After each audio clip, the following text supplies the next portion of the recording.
Okay.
Ja, meine sehr geehrten Damen und Herren, ich schlage vor, dass wir beginnen. Während meiner Begrüßung können Sie Ladies and gentlemen, I would like to begin.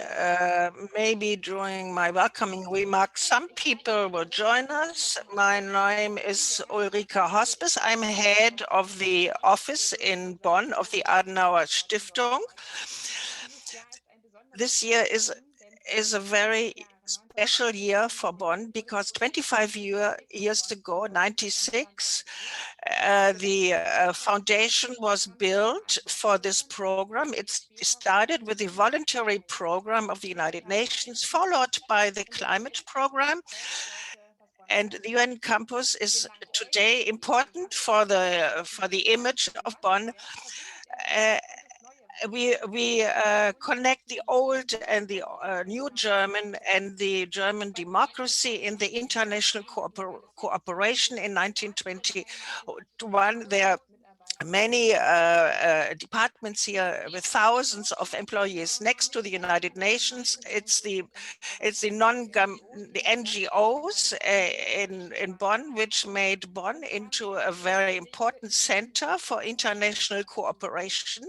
And of course, there are many international research centers, so that we have now an Academy for International Policy, which was founded here. We want to use this occasion to start this discussion. Unfortunately, political debates in Europe are taking place in the international or European framework, but not including the United Nations. So I'm very happy that I can combine the two UN locations, Bonn and New York, to connect. And I thank Berlin, in particular, Peter Wolf, who is head of the Agenda 2030 and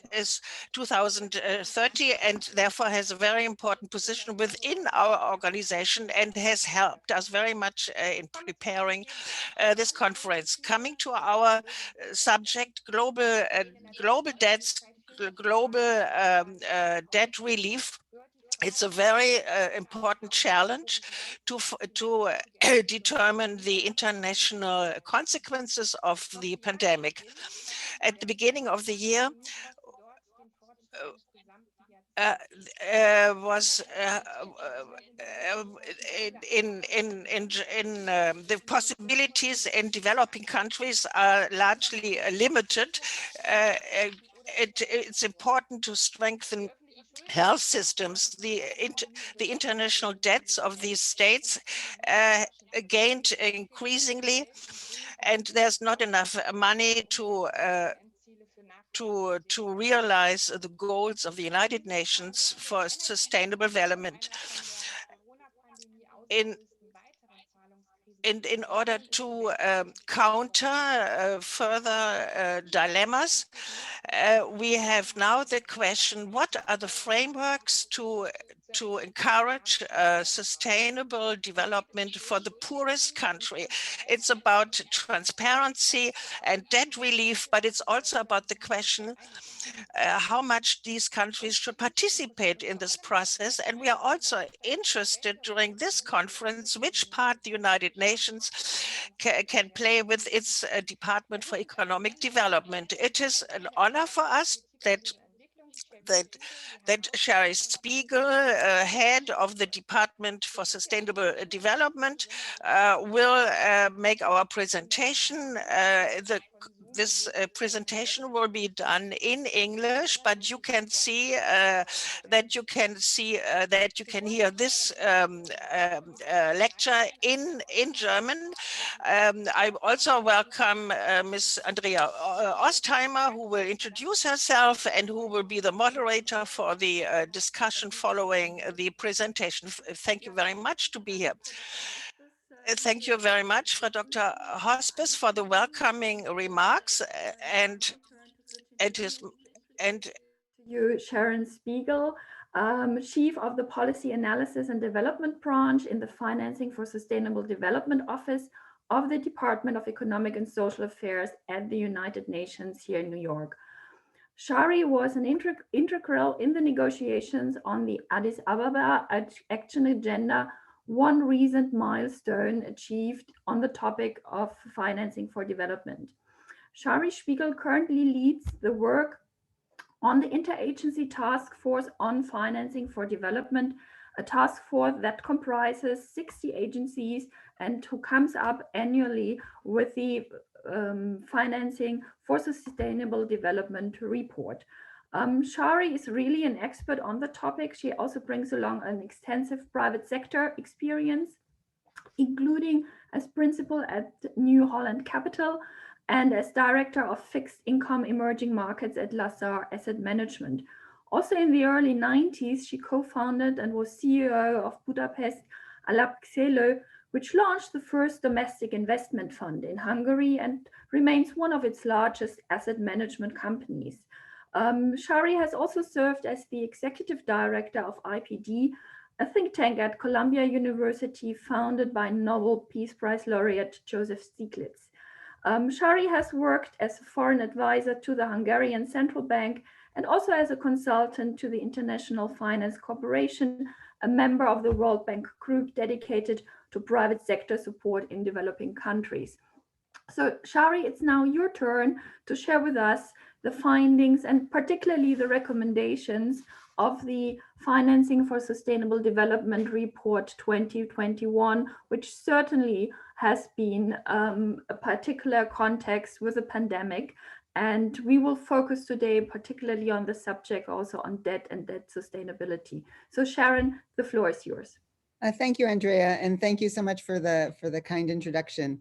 I have a PowerPoint that I will try to share on the screen. So let's see if this works. Great. And so thank you all so much. As Andrea mentioned, I lead the analytical work of the Financing for Sustainable Development Office in UN DESA. Our work is to follow up on what's called the Addis Ababa Action Agenda, which was really a framework for financing the UN Sustainable Development Goals. And the governments asked us to form a task force to follow up on this, which brings together all of the work in the international system on financing issues as much as we can. So we work most closely with the IMF, World Bank, UNDP, UNCTAD, and WTO, but we also work with the OECD Secretariat, with the FSB, the Financial Stability Board, and the range of international organizations working on financing issues. And our goal is to bring all of that work together. And then the report that we just launched recently, and you can see the link there, developmentfinance.un.org, then serves as a basis for negotiations by member states of the United Nations on financing issues. So for those of you who don't know about the Addis Ababa Action Agenda, it basically has 7 chapters. The first 3 chapters are the big sort of chapters on financing, on resources, so domestic public resources, private investment, and development cooperation for developing countries, but also globally to finance the SDGs. But the Addis Agenda is about more. One of the main ideas behind it is that financing is more than just, it's not really about the money. Financing is really about policies. So policies on the national level, and then the global enabling environment, including global support and development cooperation. And so you can see that some of the chapters we look at are trade, debt, and systemic issues. Systemic issues meaning the stability of the international financial system. Debt has always been, and most recently was a really big part of the issues that we cover. Even prior to the recent crisis, debt had become a serious impediment to implementing the agenda in many countries that were under risk of debt distress. However, as you all know, the crisis really worsened that. And so it's an issue that we've really highlighted in the past 2 Financing for Sustainable Development reports, and we'll also be highlighting in the 2022 Financing for Sustainable Development report. So I'm quickly going to give you just a few of the main points that came out of the report, and then discuss a little bit of our issues on debt. And really, I'm most interested in hearing, as you are, the panel discussion that follows, and very much interested, looking forward to the thoughts of our panelists. So to start with, the report really emphasizes that we're right now at the risk of a sharply diverging world and really a lost decade for development. So for many developing countries, vaccines are far away. And there was an enormous international effort to support in response to the crisis, but most of that, 80% was in the developed world, and only 20% was in the developing world.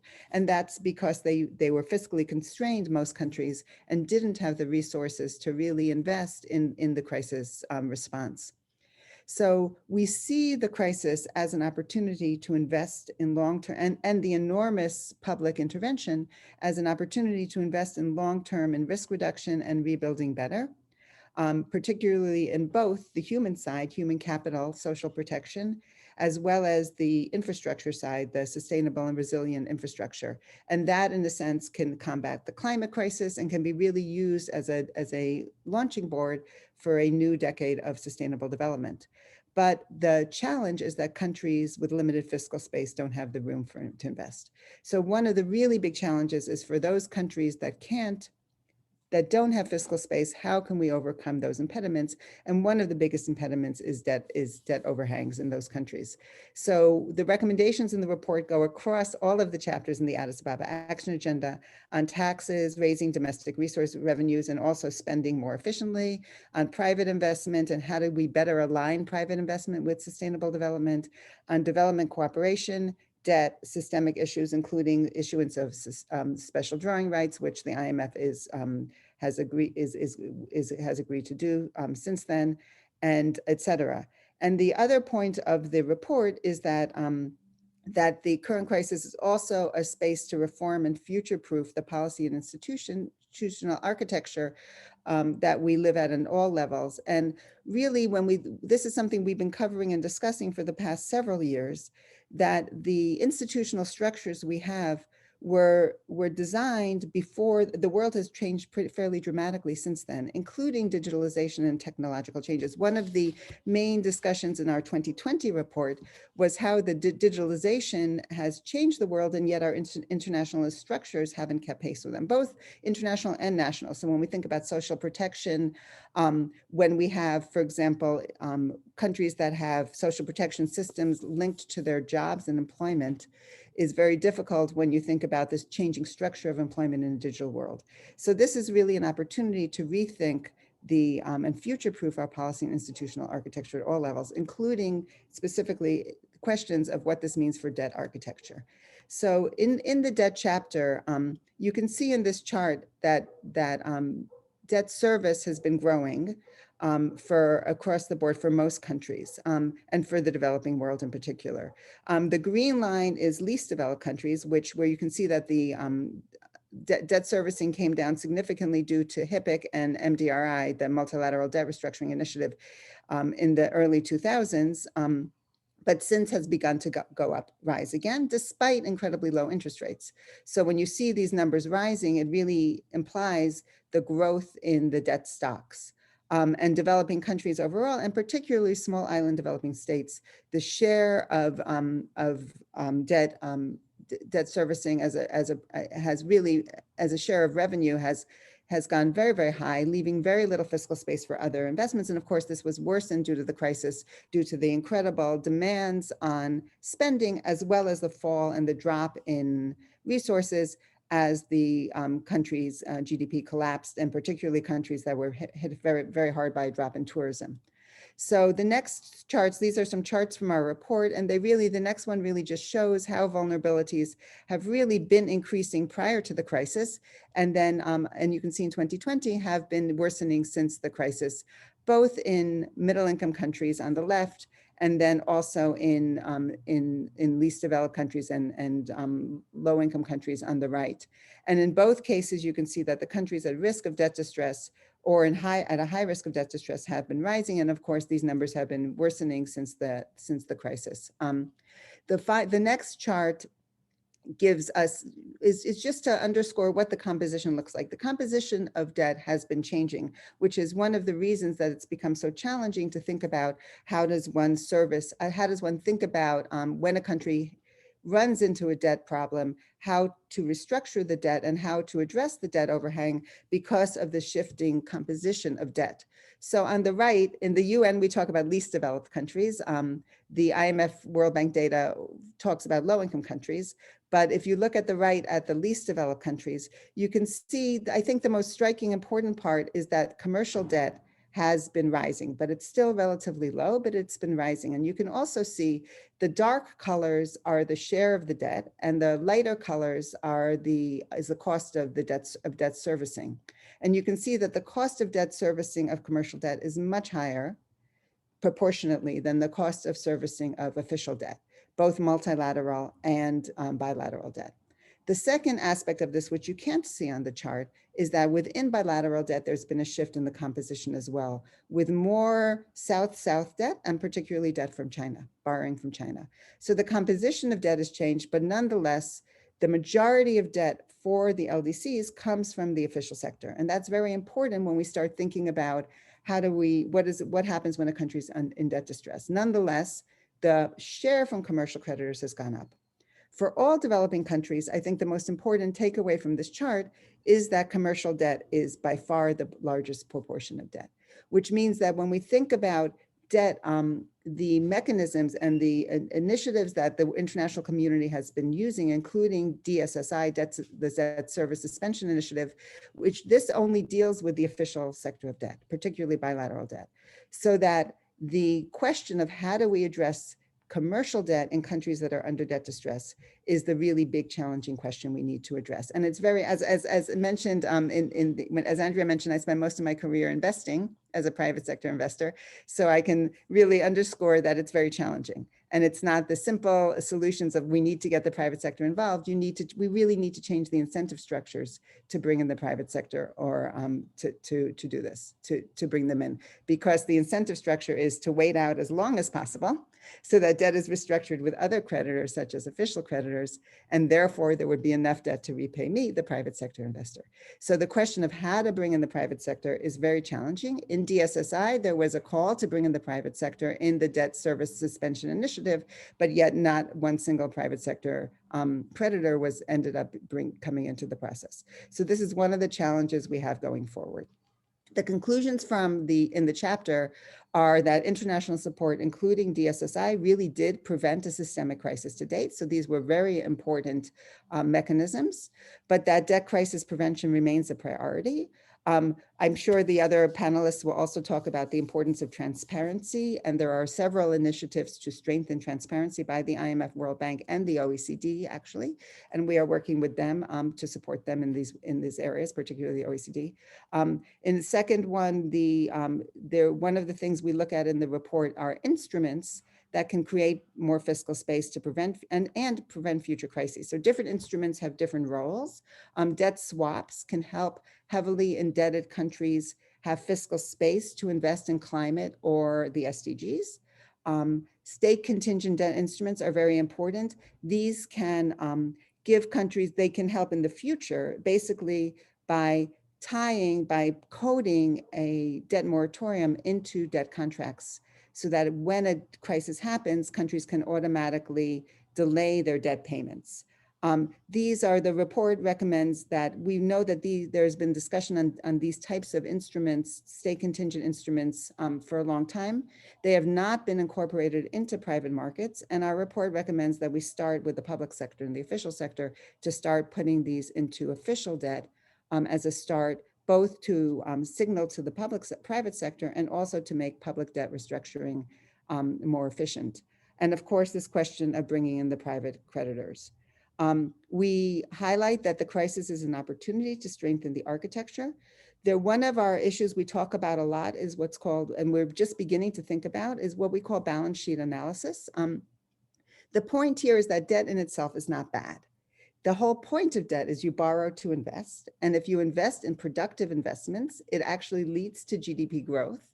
And that can actually reduce your debt, which increases your ability to repay your debt and can reduce your debt burden in the long term relative to your GDP.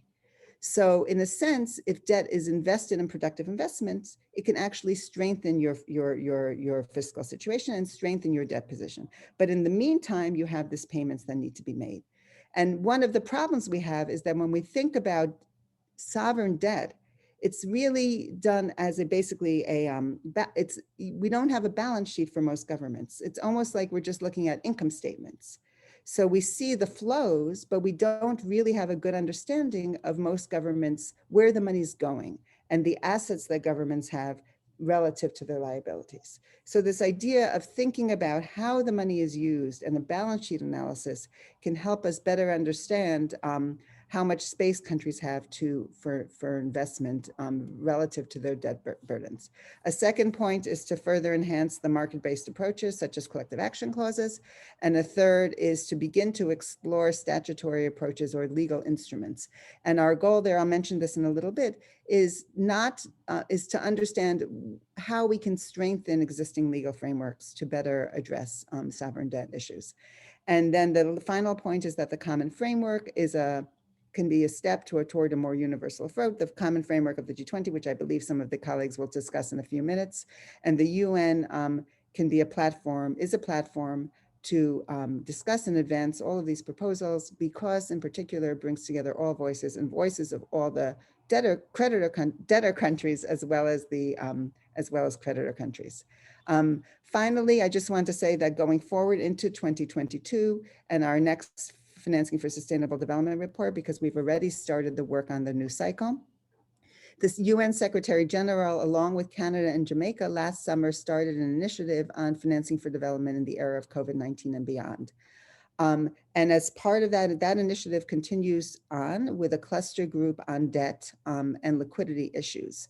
And so we are bringing that together with our work on the Financing for Sustainable Development report in 2022. And some of the issues we're planning to focus on are instruments. How can we further along and move forward some of the debt instruments that may be most useful? A second issue that we were requested in the by member states in what's called the FFD Forum outcome document, so negotiated outcome document by member states of the United Nations, is to look at credit ratings. And one of the issues we're really interested in understanding better is how do credit ratings affect the borrowing costs of developing countries? And second, credit ratings, can we think about having very long-term credit ratings, again, to stretch this idea of what happens when investment in the longer term, if investment is stimulating growth. A third point that we've also been asked to do by countries is to incorporate long-term risks and the SDGs into debt sustainability analyses. So to think about what it means to incorporate these very, very long-term risks as well as long-term opportunities into thinking about debt. And the particularly small island developing states group have asked us to consider multivariate risks that affect them in thinking about their debt sustainability analyses. And the final point is on principles. One of the calls in the Addis Ababa Action Agenda was there are many, many principles, or not many, but there are quite a few principles of sovereign debt, principles of responsible borrowing and lending, principles including, for example, transparency, but also principles for debt restructuring. And one of the calls back in 2015 in the Addis Ababa Action Agenda was to think about how do we bringing those principles together into one. And so one of the questions then is beyond the principles, can any elements of these be incorporated into legal frameworks? Which elements can actually be incorporated to strengthen legal frameworks, either on a national level or to think about globally? So those are where we stand, and these are the questions we're going to be looking at going forward. And I really am very much trying to unshare this. I'm very much looking forward to hearing our esteemed panel and panelists' ideas and thoughts on the debt issues. So thank you so much. Thank you so much, Shari, for sharing the findings and recommendations of this year's report, but also for relating it to the Addis Ababa agenda and setting the context. I think that was also very helpful for our auditorium. In fact, I have one question for clarification that I would like to bring up before we move into our discussion. One of our participants asked whether the commercial debt, is it mainly international commercial debt or is it national commercial debt? And why do we have to see also commercial debt as something bad? Right, so it depends on the country. So sovereign debt, because we're thinking about, so there are two different aspects. What I showed on my chart was how commercial debt to governments, so sovereign debt with commercial credit from commercial creditors. That is very different. A different aspect of this is companies borrowing their own commercial debt.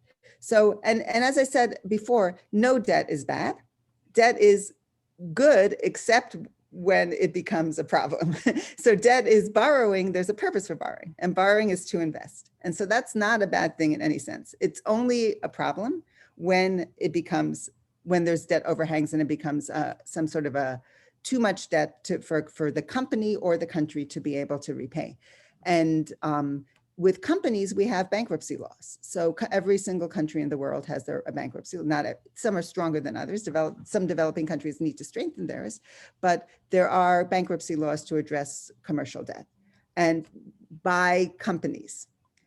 Sovereign debt is a little bit trickier because there is no sovereign bankruptcy law that addresses all of the issues in sovereign bankruptcies. And I don't want to spend too much time talking about it. We could spend hours going into some of the challenges that come with sovereign sovereign bankruptcies, but there are no just one.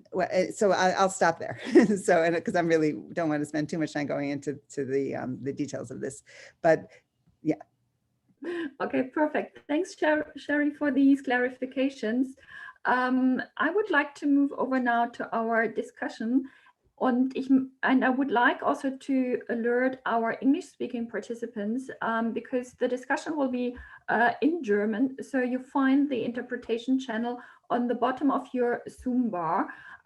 Also for the audience, if you have questions, comments to our panelists, please provide them into the Q&A section.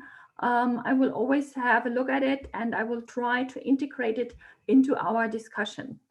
Und nun werde ich in Deutsch weitermachen, meine Damen und Herren. And now I'm going to continue to speak in German.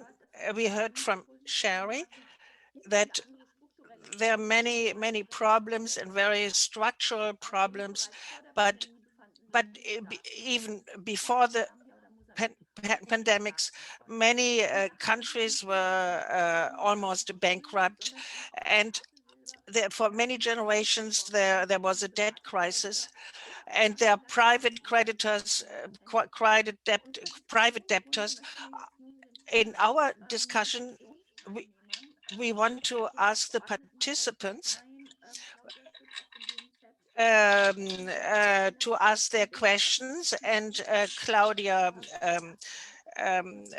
Schütt and Christina Rehbein will try to answer the questions. My first question is,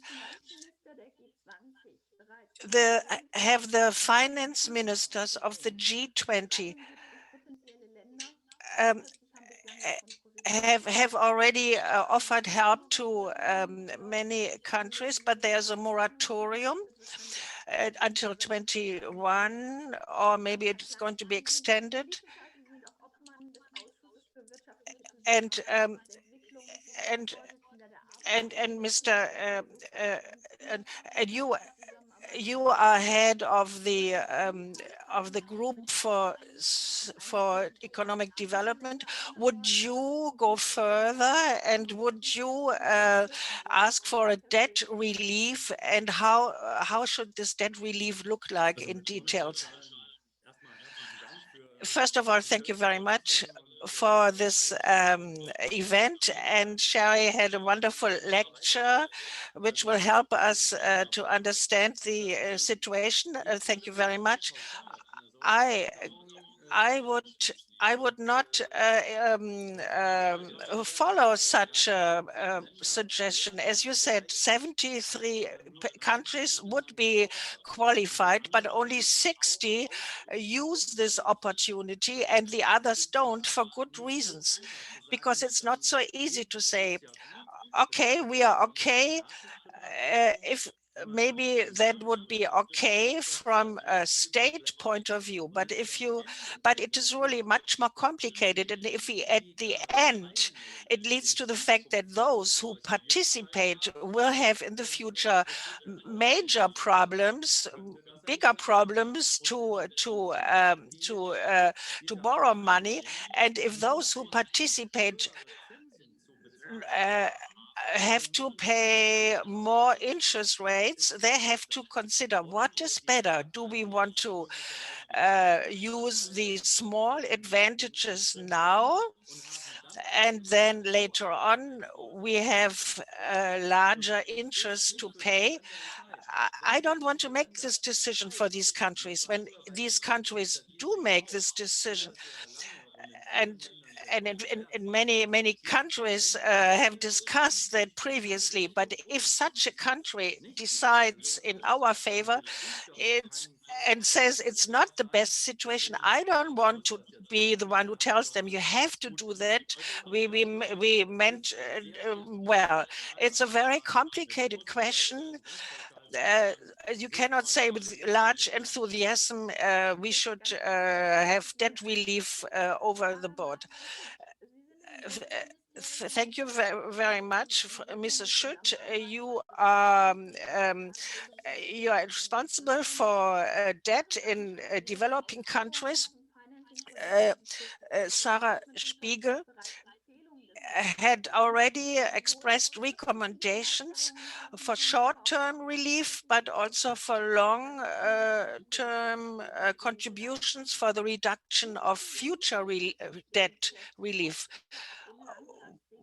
How do you see the solution, long-term and short-term? I'm also very pleased to be here. Short-term, it's clear.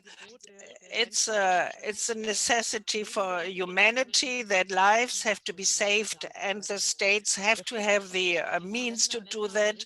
The focus on the poorest country is correct, because we have seen that the share of the state debtors is very high. And if they get some relief, that would be progress. But many of these countries didn't have these problems, as the deputy just described. That the access to the capital market could be put in danger, or and that the interest rates would climb much higher. First, we need some air and that's why we want to stop the moratorium, but that means the payments have to be made later. That's why it can be that countries after the moratorium will have an accumulation of debt services, which will create solvency problems. And then we have to find a more sustainable solution. And it's a very a great achievement that G20 and the Paris Club agreed on a framework in order to uh, to to solve the debt crisis in the poorer countries and to address the structural reasons for this debt situation. And of course, transparency is very important right now, because we have to know where obligations have been made, so that the debt burden will be distributed in a fair way. It is important in the future to have this transparency, to give people in the countries to hold their governments accountable, and to make sure that priority expenses and good investments, debts will be made, and not for prestigious projects or high government official salaries, etc.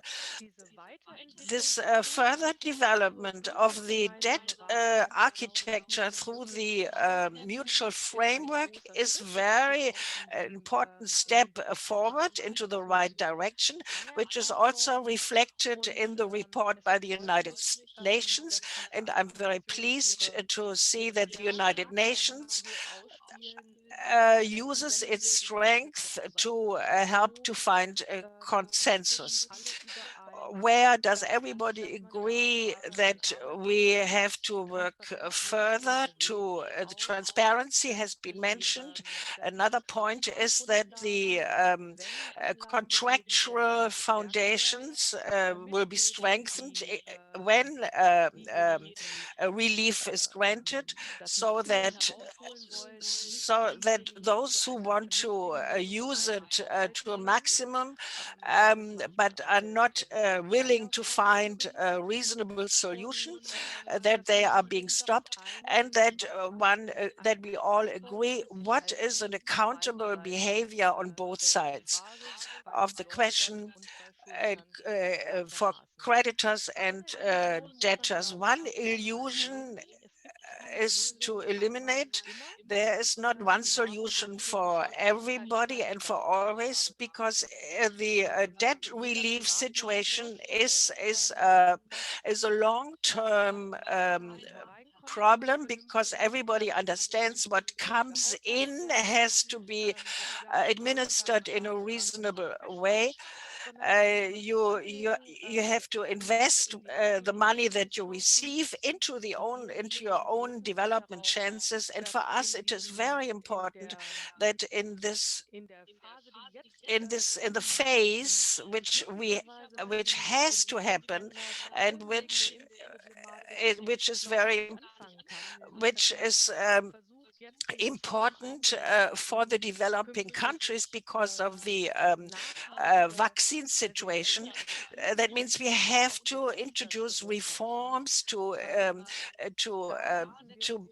have a just economy, and we support that this is included into our planning, and that we find the necessary space for these activities.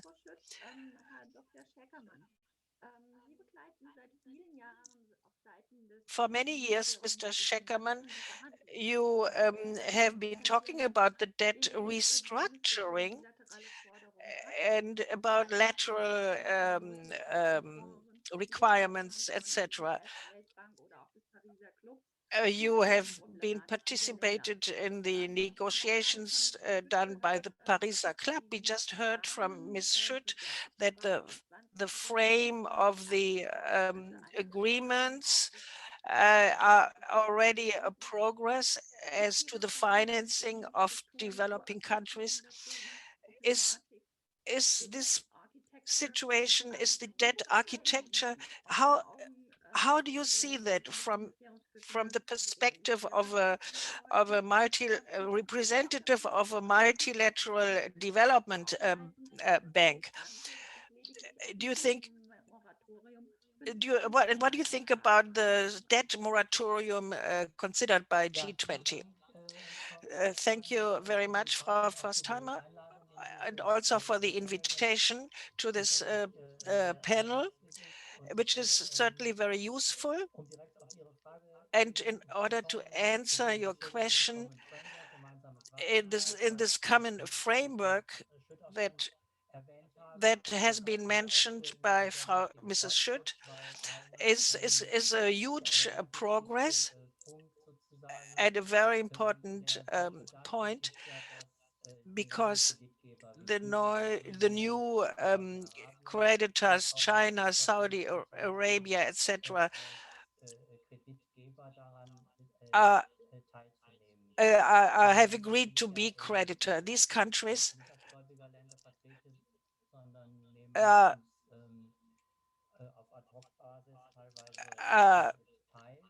and are not permanent members of our organizations, but sometimes are ad hoc participants, and Ethiopia and Zambia have had the first negotiations have taken place with Chad, and it has come to a halt because the governor of Chad has died, and it has to be made sure that the common framework can be continued the way it was handled in the past.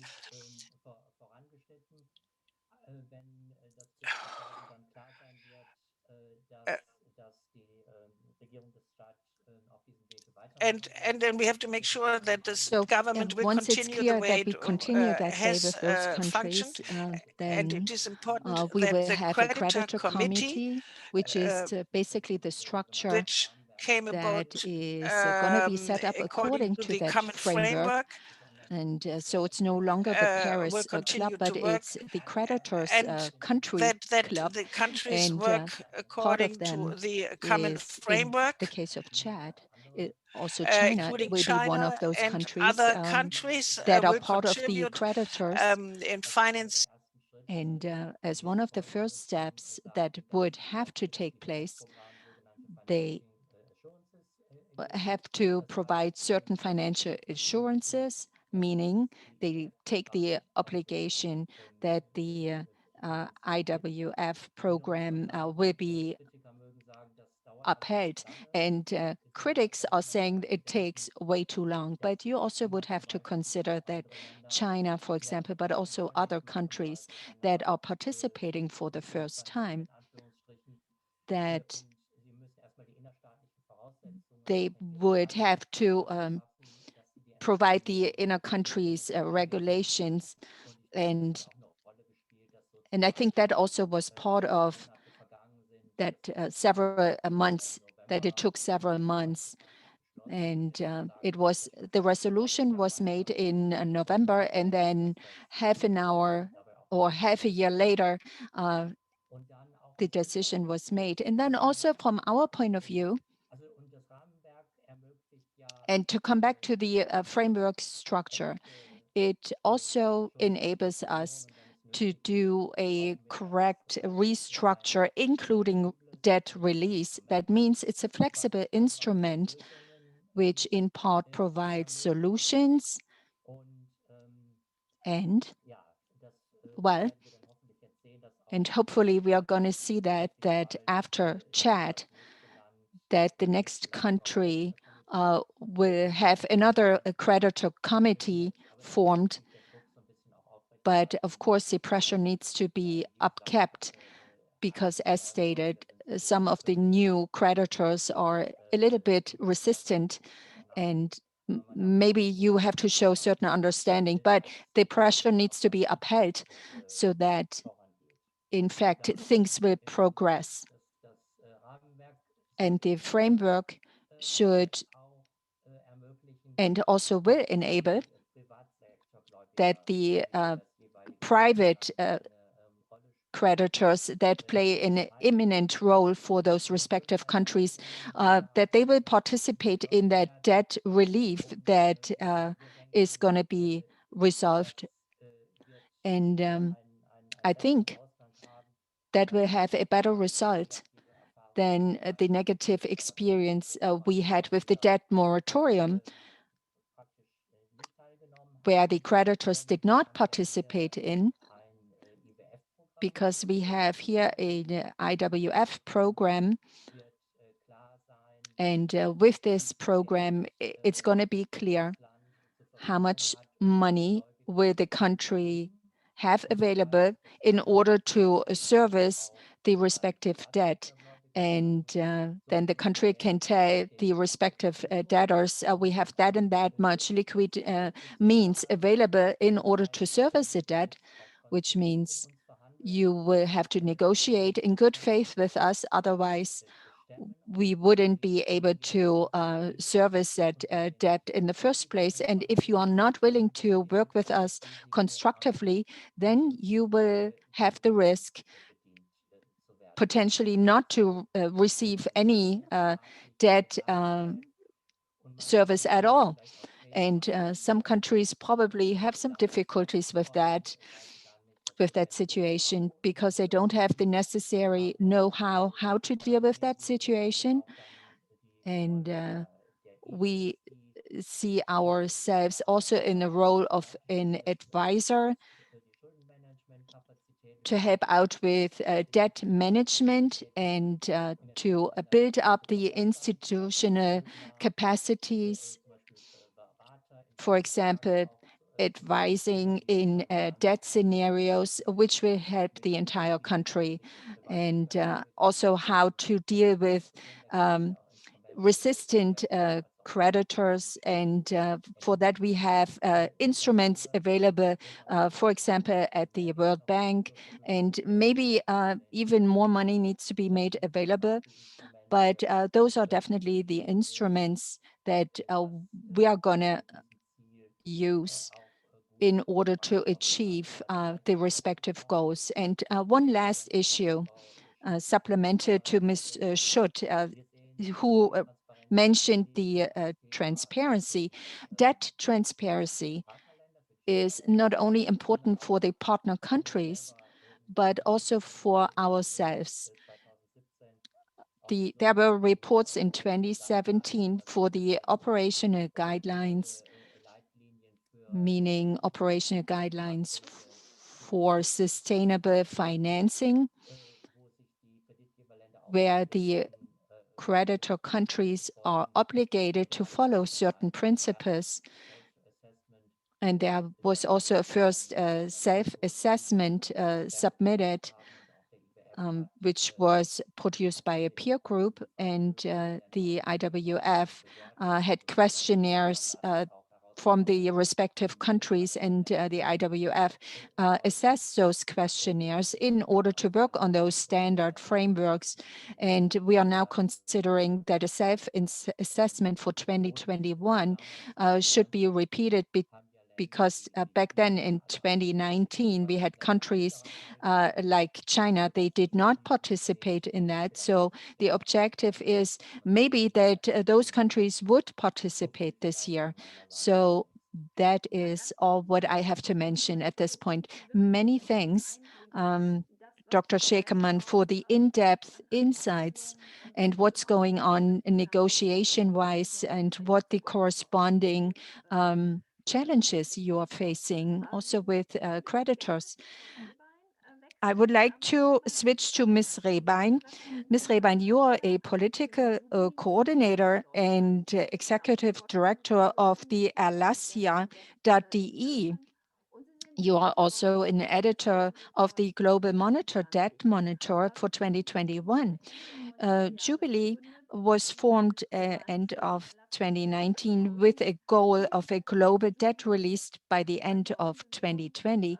And certainly this entire movement contributed to make the debt relief a success and also for debt restructuring. But it looks like 20 years later, we are having the same problem once again, in part with the same players again.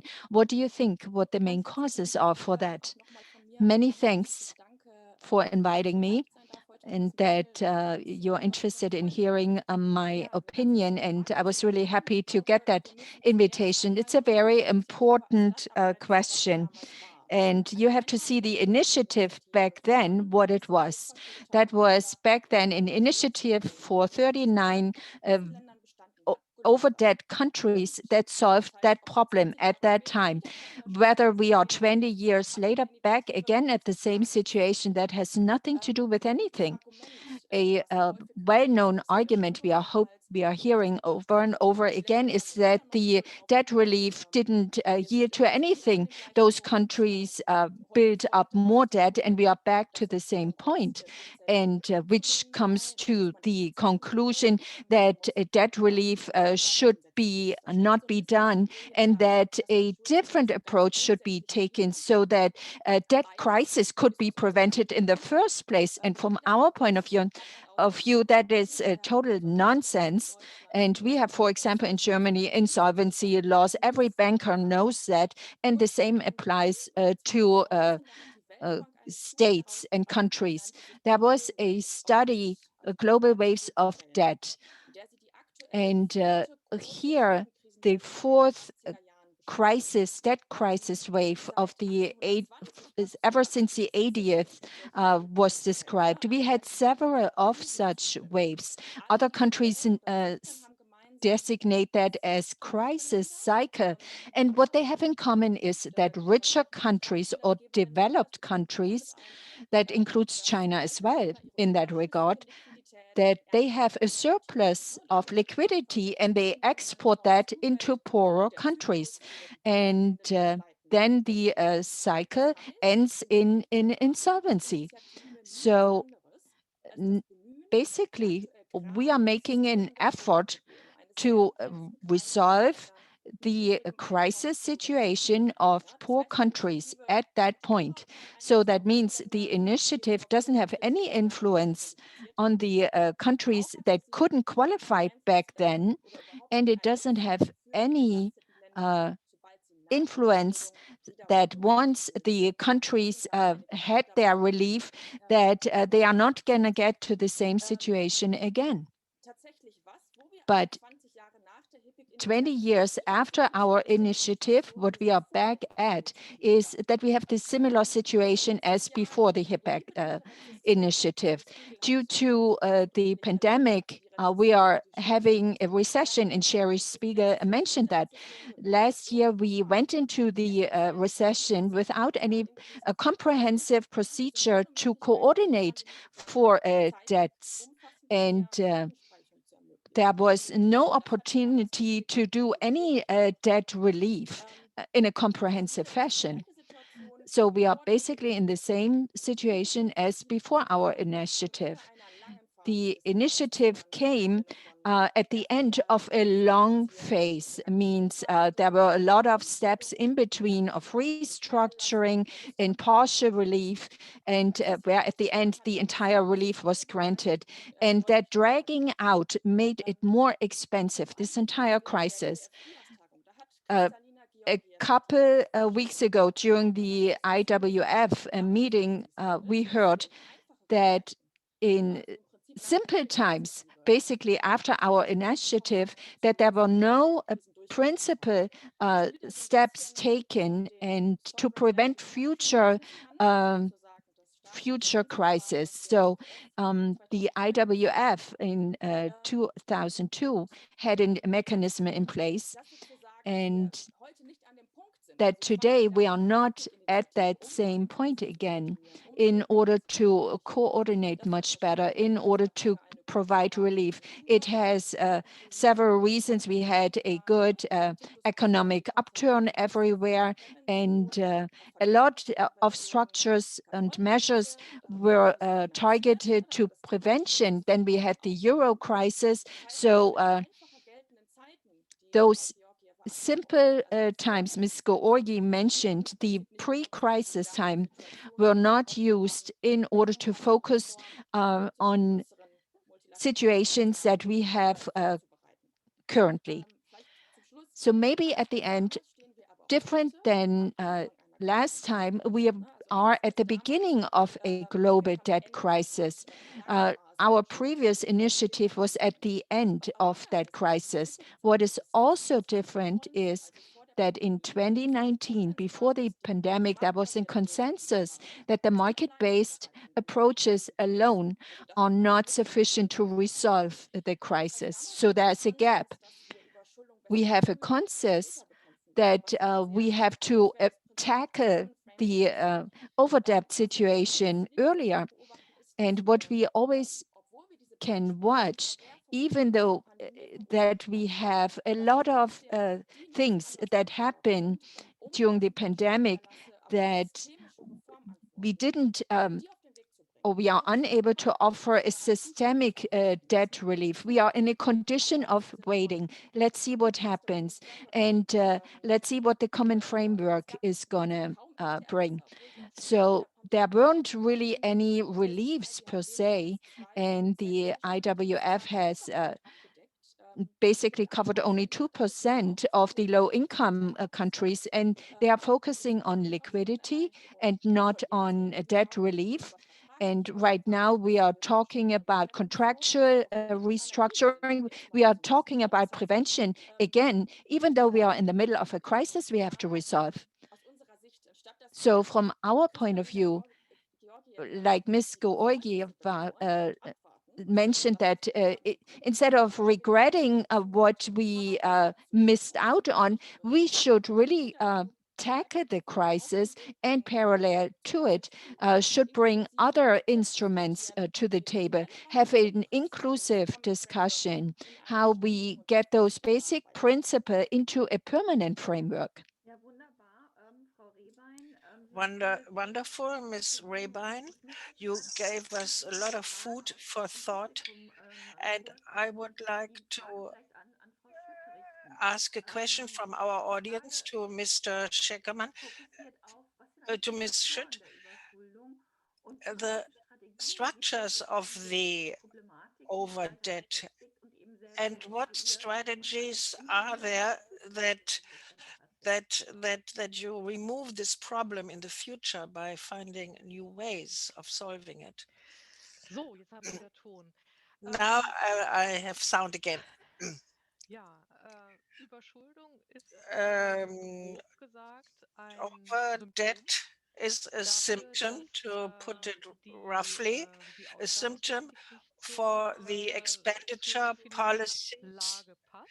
is not adjusted to the Dass financial die situation, Kreditaufnahme that nicht credits günstig genug war, were um not die favorable eben enough to, bei schwankenden oder enttäuschenden or in situations of Zukunftsaussichten bedient werden zu fluctuating können. or Zum Teil gibt es auch disappointing growth Unternehmen, rates could be kreditfinanzierten Mitteln paid nicht back. investiert, sondern And verkauft. as I said Man earlier, sagt, the credits were not invested, but was sie verschuldet were haben. used up. So you Es can't war have sicherlich auch debt service that einiges functions. an Misswirtschaft There was also some im Spiel, mismanagement, Korruption, like Veruntreuung und ähnliches. corruption and Einige Fälle sind ja auch embellishment, and there are some sehr prominent in den cases internationalen which Medien have gelandet. been Aber written auch about über in the Echte auch gesagt, international media. And as Ms. Reban already Investitionen mentioned, sind investments grundsätzlich are riskant. basically Wenn wir nur noch Preis risky. Who lives in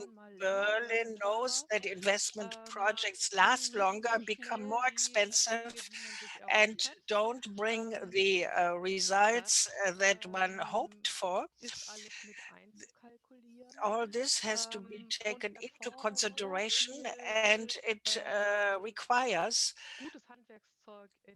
good tools in these countries. As Dr. Schickermann said, the capacity has to be built up, and this is true for the entire spectrum of political decisions which are financially productive. What does the state spend the money for? How does the state try to generate income? Which investment projects are prioritized? How well are they carried out?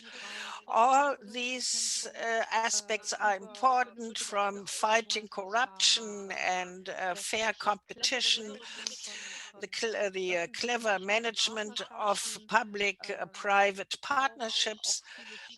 Many government companies, state-run companies contribute considerably to the debt situation of the states, because they have continuously losses and have to receive more and more funds.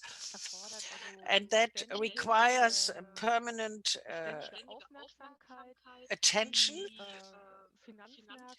The financial markets became much more complicated. The instruments are more numerous, even though the expensive monetary policies made sure that there was a lot of money in the market, and that is still the case. And some debtors could take up more credit than would have normally been possible. It is a giant task to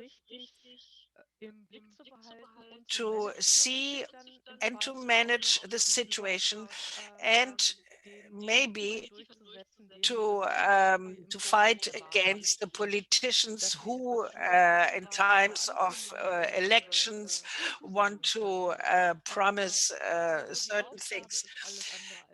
The task is anything but trivial. There are many who are well informed and can act on this basis. Thank you very much, Mrs. Schütt. Herr Dr. Schickermann talked about the new creditors, China. And one question is, how do you evaluate the credits by China, where the bank credits are state credits and sometimes are very expensive, and which also are in the strategic interest of the country? Mr. Klein, would you like to answer this question?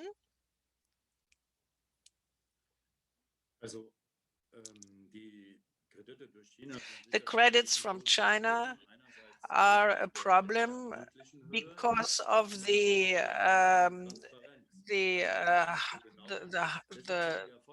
because of the lack of transparency. The participants are asked to create transparency, so it's positive in a way. But on the other hand, on the other side, I believe that in many countries, the Chinese don't finance good projects, but give credits in order to buy raw material. But at the end, the result is such that some countries are more indebted than ever before. And I think the important question is new that two new creditors are participating. Dr. Shekerman already referred to Chad. Of a year and a half, I visited the country. So I I looked at the numbers. The problem is much larger because the Paris Club, for instance, has no influence in Chad.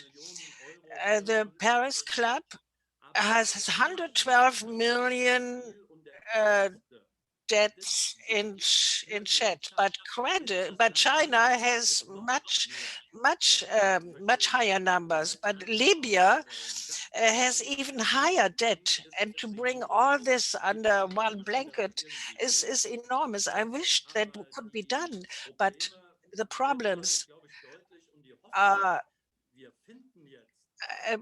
the hope that we find regulations and rules and thereby reduce the problems. I think that's too optimistic because the individual situation in each country is so different that it's almost impossible to have one rule that applies to all. And I could talk about many problems in chat, from the commercial credits by one company to corruption, etc., etc. This would fill a whole event, but how do we solve that problem? Thank you very much, Mr. Klein. Next question from the audience is question to Dr. Shekerman. The credits to the global south, how high are they? And would it be very painful to forgive these debts?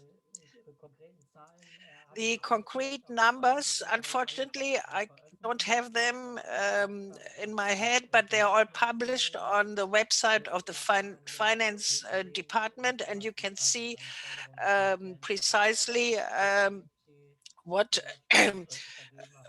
how much money has been given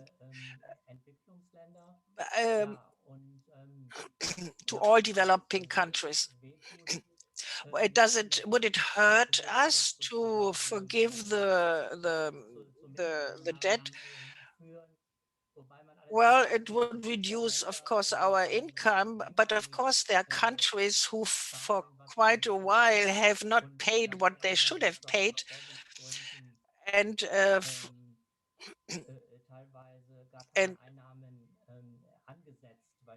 and and already we write off any income from those countries. But of course, from a budgetary point of view, if you give up on all these payments, that would be a very important decision, and would be a loss, of course. and but in the in the budgetary law says that if we join international organizations like the Paris Club and work according to the framework, then the government can do that. It is possible. I believe that restructuring always takes place when it is necessary, and as in the Paris Club and in the common framework, there's always an IMF program, because the IMF program helps to determine that in the future the policies will introduce reforms, better reforms, so it doesn't lead to this situation where a country is not able to service its debts and doesn't become insolvent. And under these circumstances, can restructuring can take place. On the other hand, we have to think that we have to consider that the one who gives the credit has to understand that he will receive the money eventually. Otherwise, it would be just a contribution. It would be just a present. So you give credit in the expectancy that it will lead to something good, but I cannot always expect returns. So I don't think it would be a good idea in general to say the debts will be forgiven. Thank you very much, Dr. Schekerman. I would like to ask Mrs. Rehbein about transparency of the debtors and creditors. We have talked about that before, and Shari talked about the balance sheet. How do you see in the transparency from the debtors side point of view, but also from the creditors point of view?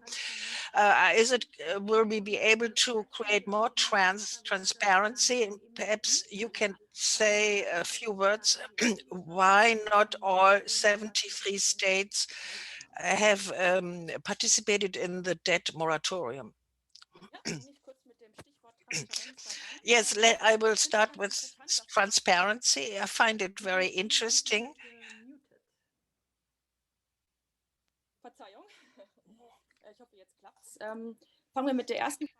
Okay, let's start with the first question about transparency. It's funny, when we are talking about transparency, it's always about China and debt.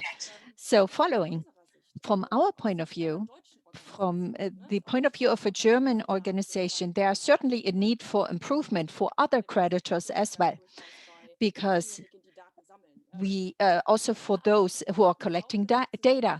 We are always working with data that came from the World Bank and from the Paris Club. And our experience is that especially those two data sources, most of the time don't match. The debt data from the World Bank and the requirements from the Paris Club, that's a big disparity. That means we as a society, we don't have reliable data.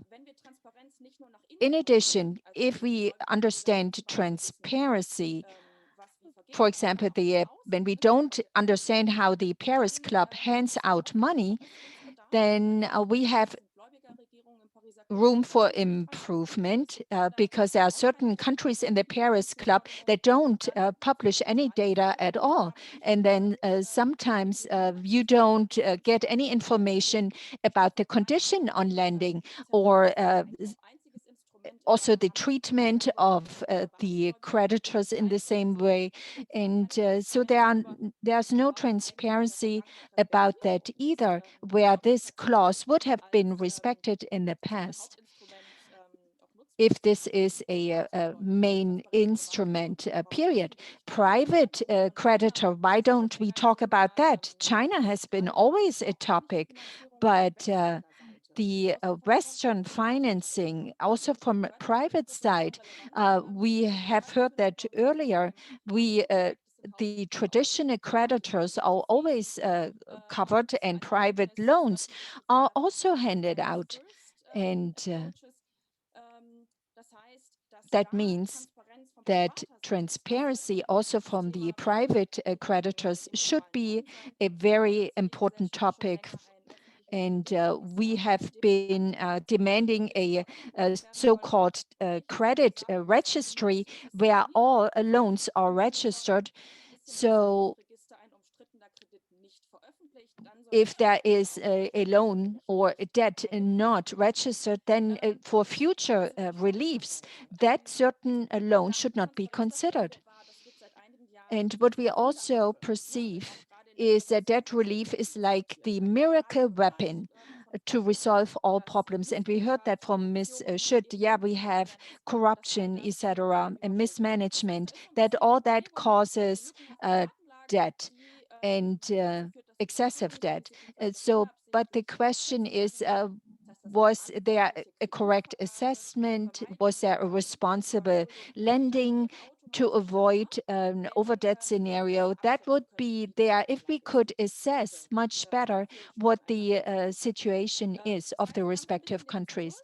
That means we have a discourse that is what we call the debtor discipline for those borrowers that take up the debt.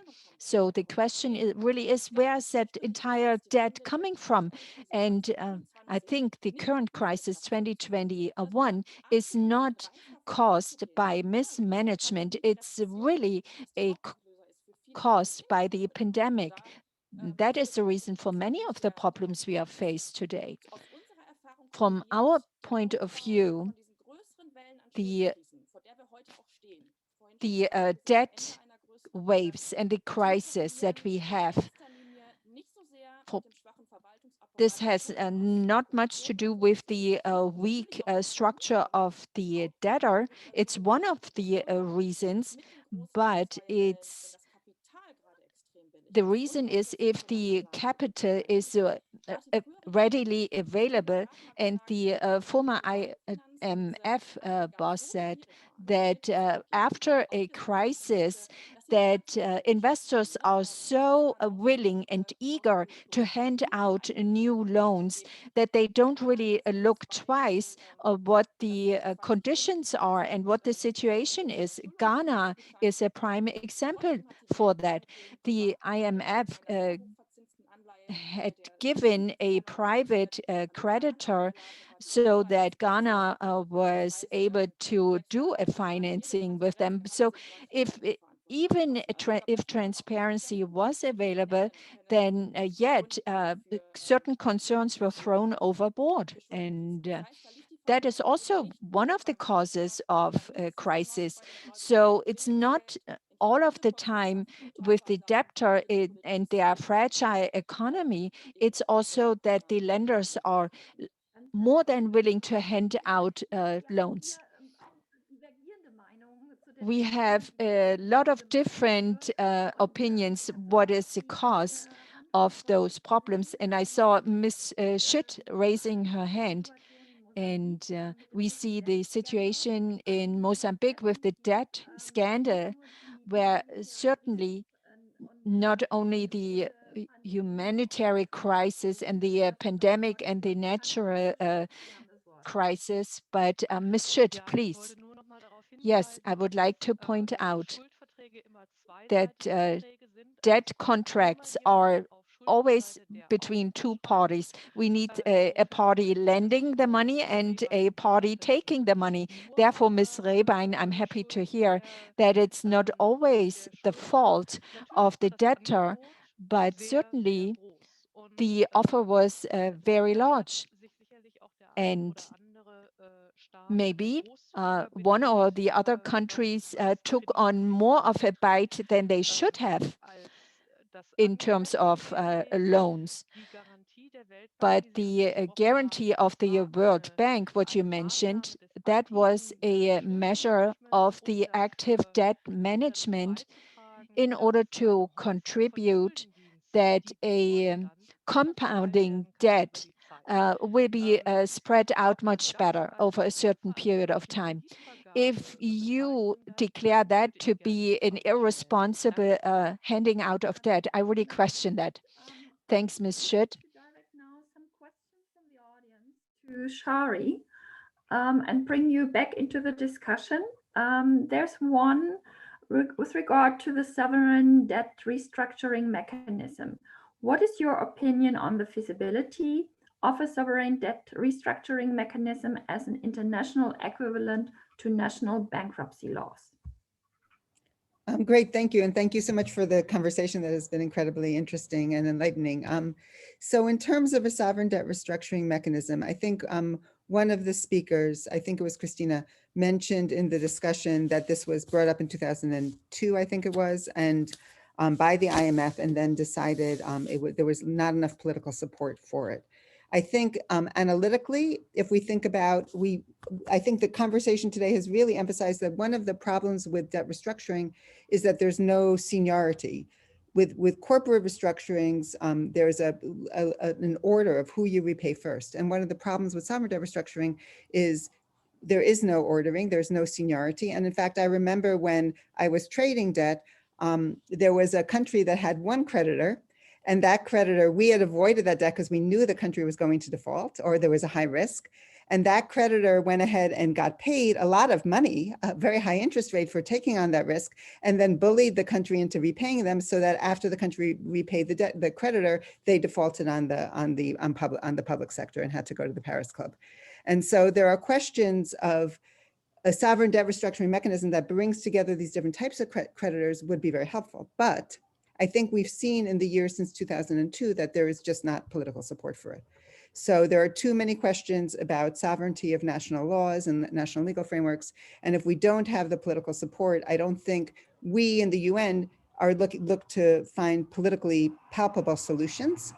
And so therefore we are really looking to what are the alternative solutions, given that we don't have there's no political support for this universal type of mechanism as of yet. Thank you, Shari. There is a second question. In an increasingly complex landscape of credit providers, some countries fare better in getting favorable credit conditions from IFIs just because they are better at navigating this landscape, or because also international financial institutions themselves are concerned that others, bilateral partners, might be getting better terms. So the terms of debt are not being solely determined by a country's investment policy or institutional reforms, but also by the ability to establish diplomatic relationships to navigate the landscape. So what is being done to counteract this asymmetry, to build the capacity in those countries? No, it's a really good question. And we in the UN, we've been working on a framework actually that came out of our task force again, called and was brought, but actually was first laid out in the Addis Ababa Action Agenda, called Integrated National Financing Frameworks. And the idea is that countries need to do better planning. A lot of these national sustainable development strategies that countries do aren't costed or financed. The financing component isn't there. And so we're working with countries to have better planning and better sustainable development plans with the financing attached to it, that they can then bring to their counterparts and their partners to negotiate better, to discuss better the development cooperation aspect of things. So one of the ideas is to really strengthen capacity in developing countries to help them have their own country-led programs and plans that they can share with their partners to better work on their development cooperation. Mrs. Schütt, are there bilateral initiatives, in particular in regard to the capacity, even those in regard to the debt management? Yes, the building up of capacity for good financial government is a very important part of the work of the EBMZ. It can have different aspects, from long-term advisors in the financial departments of the partnership countries, or the accounting divisions in those countries, or the training of civil society in the debtor countries in order to make their governments more accountable as far as the debt management and the building up of capacity. Are we active on a multilateral basis? On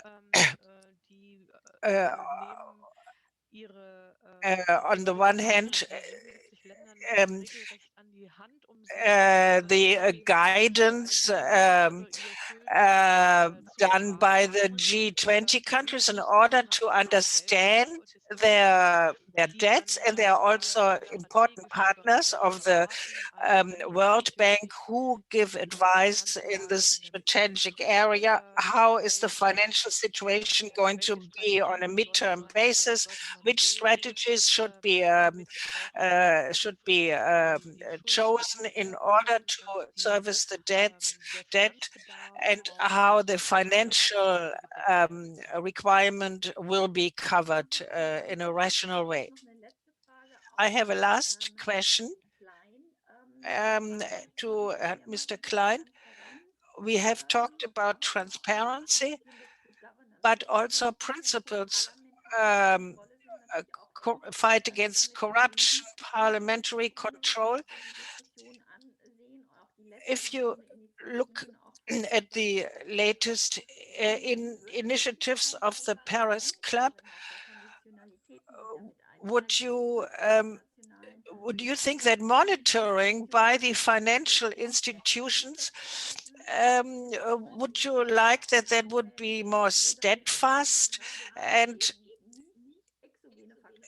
if there are no if there's mismanagement, if one should be able to that you would find more cooperation in the multilateral organizations? I would like to answer yes, of course.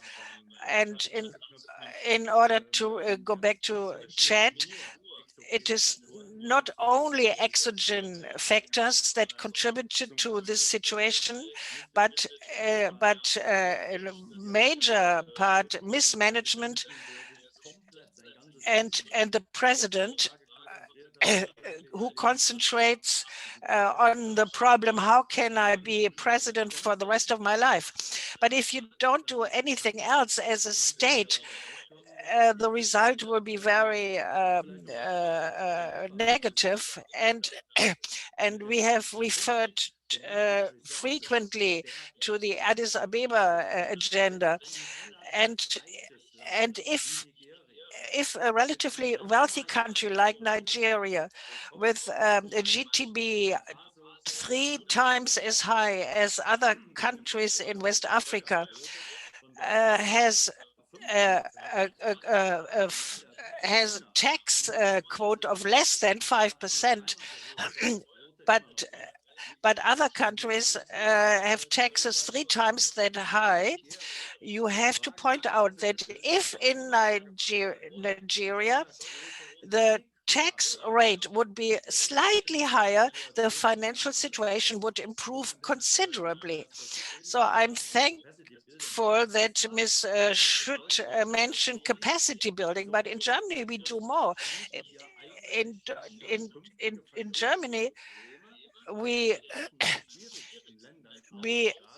exclude financial problems in the most difficult countries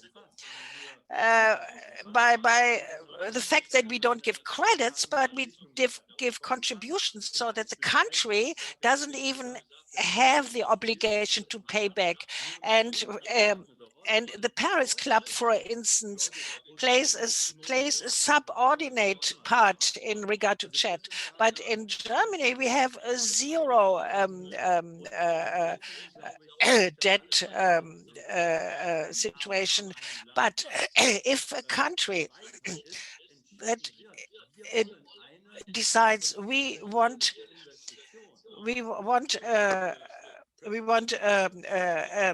to finance an investment through commercial credits, you have to point out that this must be done in a reasonable, accountable way, and that was not the case in Chad.